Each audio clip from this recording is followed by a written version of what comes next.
Sant'Agata de Gotti, Abadia Territorial de Montevergine, Arquidiocese de Sant'Angelo, Nusco Bissácia, e aí por aí vai, todas essas arquidioceses.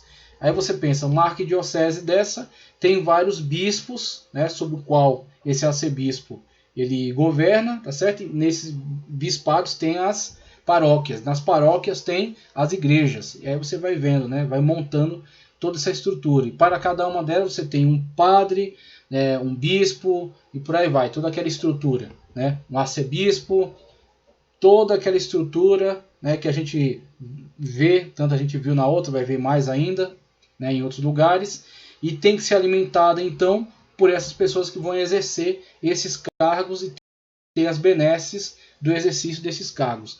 Então com isso você tem a atração, né, com toda essa estruturação, esse engrandecimento, esse crescimento, essa aquisição de poder, essa ingerência sobre o poder político também.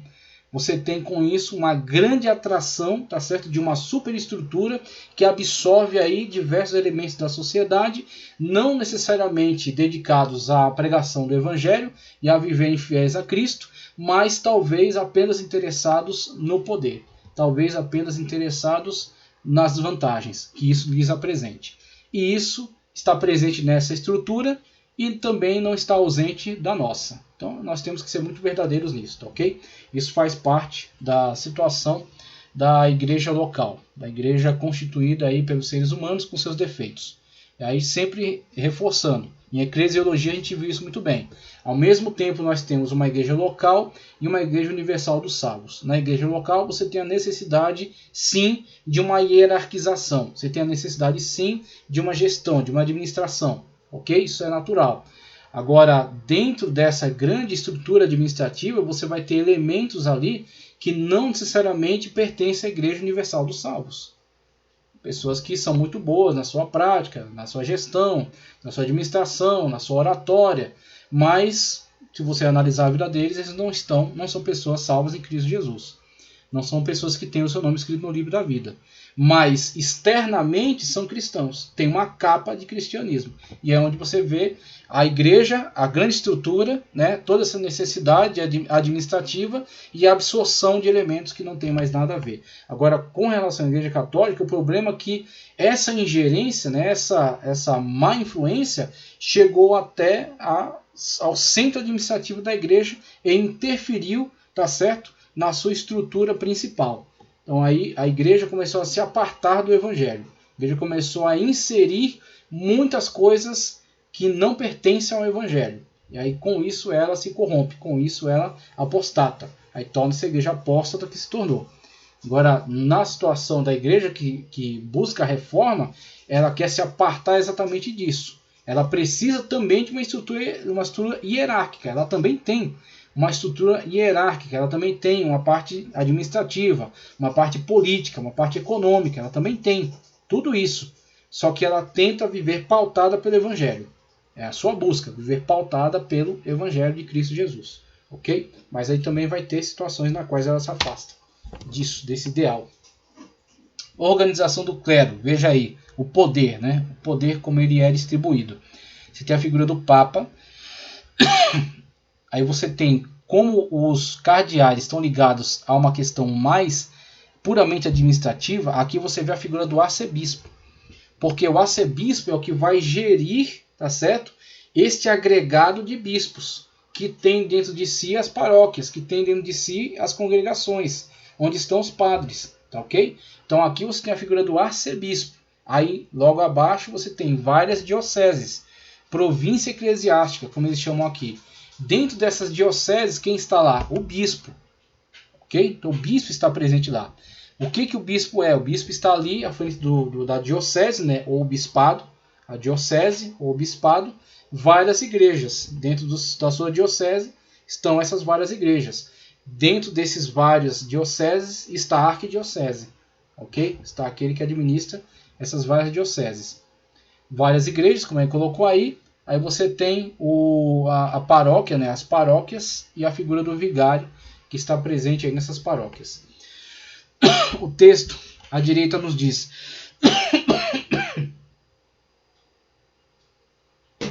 Organização do clero na Idade Média.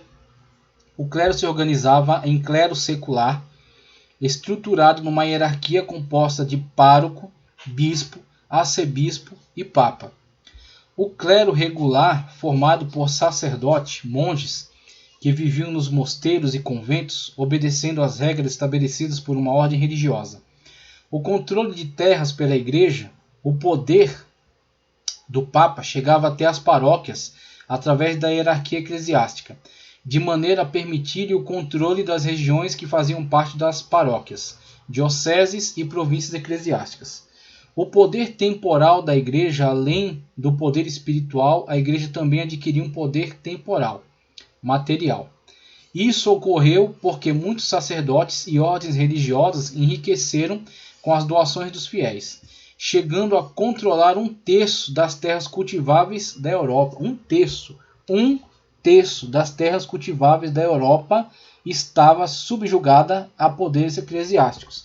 E muitas dessas doações, inclusive incentivadas pela ideia herética de que doar algo à igreja era como adquirir um pedaço do céu, é como adquirir a entrada para o céu, onde vão surgir as malditas indulgências.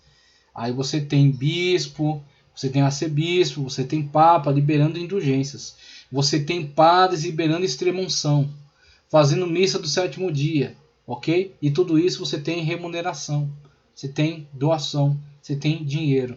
Você só imagina o poder econômico e político dessa instituição, tá, ok? Ainda hoje, na verdade, tá? Na Europa Ocidental, num tempo em que a terra era uma das principais bases da riqueza. As investiduras, vamos lá. Na Idade Média houve muitas disputas entre bispos, reis e papas pelo poder. E esses tiveram de promover negociações para manter a unidade do cristianismo e obter a proteção de reis poderosos. Olha a disputa na qual os caras se meteram. Uma disputa por poder político e econômico. Então a pregação do evangelho aí ficou, marginalizada, ficou em terceiro plano. Uma dessas disputas referia-se ao seguinte: a quem caberia nomear e investir sacerdotes para cargos eclesiásticos? Ao Papa ou ao Imperador? Na Igreja do Oriente, na Igreja Ortodoxa, era o Imperador. Na Igreja do Ocidente, a coisa ficou em disputa. Esse problema ficou conhecido como a questão das investiduras. As investiduras, atos de dar posse no cargo, feitas pelo imperador, visavam a interesses pessoais e do reino. Nesse cenário, bispos e padres passaram a colocar seu compromisso com o soberano acima da fidelidade ao Papa.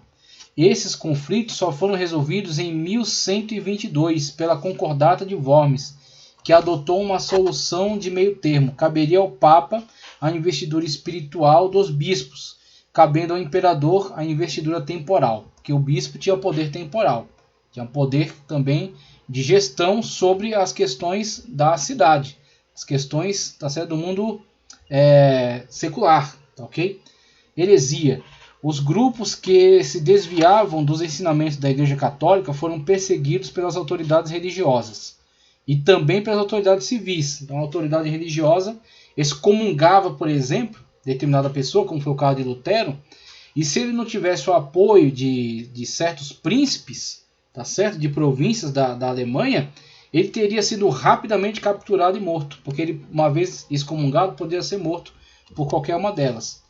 Acusados de serem heréticos ou hereges, isto é, de cometer heresia. Consideravam-se heresia a concepção religiosa distinta da doutrina oficial católica, sendo por isso tida como falsa pela Igreja. Por isso que o Papa já meteu medo em certos reis, por ameaçar-lhes com a excomunhão. E se eles fossem excomungados, os reis em volta deles, também de matriz católica, iam persegui-lo, iam acabar com ele, acabar com o reino dele, ok? Então aí você tem um grande poder, um engrandecimento político da igreja diante dessa situação. Isso aqui a gente vai ver também depois, tá? A gente vai retomar aqui este quadro. A estrutura social, tá certo? Dessa época que vai prevalecer aí até a Idade Média. Você tem o rei na estrutura temporal, né? Na estrutura secular, Você tem o rei, aí você tem os diversos reis desses reinos bárbaros que derrubaram Roma, e com esse vácuo do poder, agora você terá a igreja interagindo com esses reis, tá certo?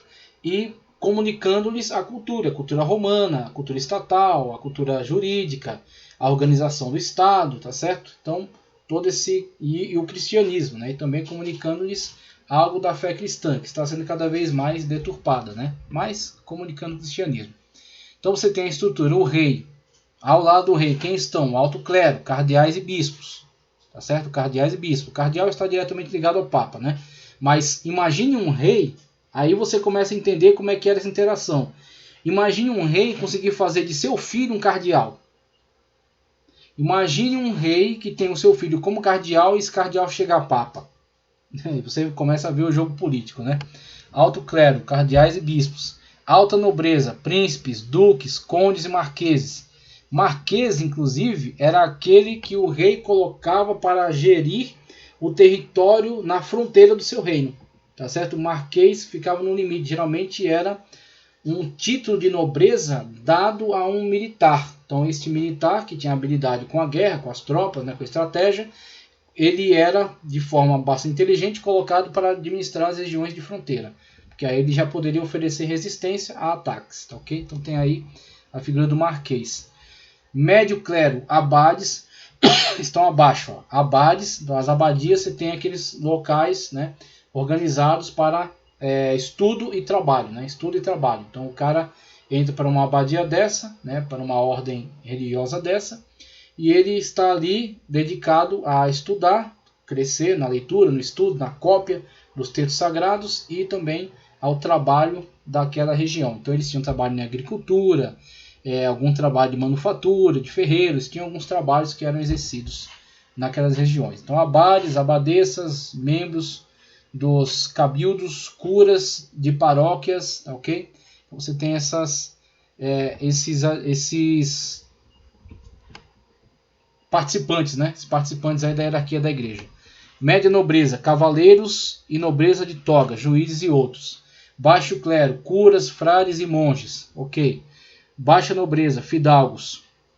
Aí separação entre elite e povo, tá ok? Então ali você tem a parte da elite, para cá você tem o povo. Mesmo aqueles que enriqueciam dentro do povo, se não tivessem aí alguma investidura eclesiástica ou algum título de nobreza, eles eram do povo. Só eram simplesmente algum integrante do povo mais rico, mas eram mesmo assim pessoas do povo.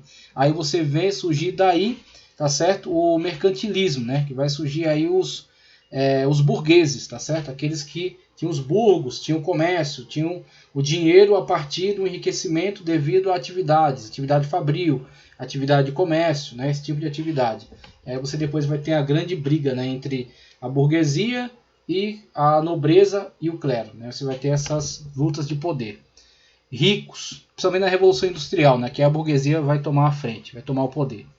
Ricos, comerciantes, banqueiros, donos de terra e de títulos de fazenda, etc.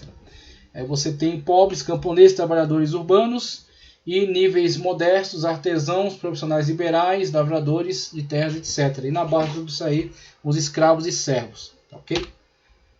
Aí você tem aquilo que foi dito acerca da transformação de templos pagãos em igrejas. O principal exemplo disso é o Panteão. O Panteão é o exemplo central.